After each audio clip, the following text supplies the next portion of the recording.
भारत में नौजवान एहतजाजी तहरीक मोदी के 12 साला हुक्मरानी के खिलाफ सबसे बड़ी आवाज बन गई है। कॉकरोच जनता पार्टी ने मोदी को हिंदू मुस्लिम कार्ड मजीद इस्तेमाल न करने के लिए वार्न किया। कॉकरोच जनता पार्टी बेरोजगार भारतीय नौजवानों की आवाज बन गई है।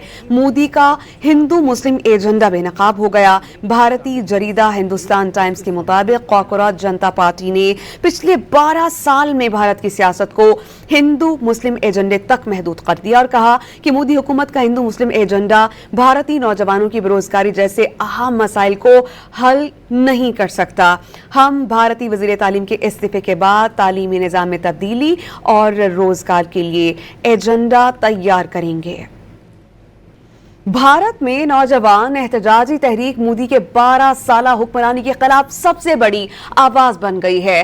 कॉकरोच जनता पार्टी ने मोदी को हिंदू मुस्लिम कार्ड मजीद इस्तेमाल न करने के लिए वार्न किया। कॉकरोच जनता पार्टी बेरोजगार भारतीय नौजवानों की आवाज बन गई है। मोदी का हिंदू मुस्लिम एजेंडा बेनकाब हो गया। भारतीय जरीदा हिंदुस्तान टाइम्स के मुताबिक कॉकरोच जनता पार्टी ने पिछले 12 साल में भारत की सियासत को हिंदू मुस्लिम एजेंडे तक महदूद कर दिया और कहा कि मोदी हुकूमत का हिंदू मुस्लिम एजेंडा भारतीय नौजवानों की बेरोजगारी जैसे अहम मसाइल को हल नहीं कर सकता। हम भारतीय वजीर तालीम के इस्तीफे के बाद तालीमी निजाम में तब्दीली और रोजगार के लिए एजेंडा तैयार करेंगे।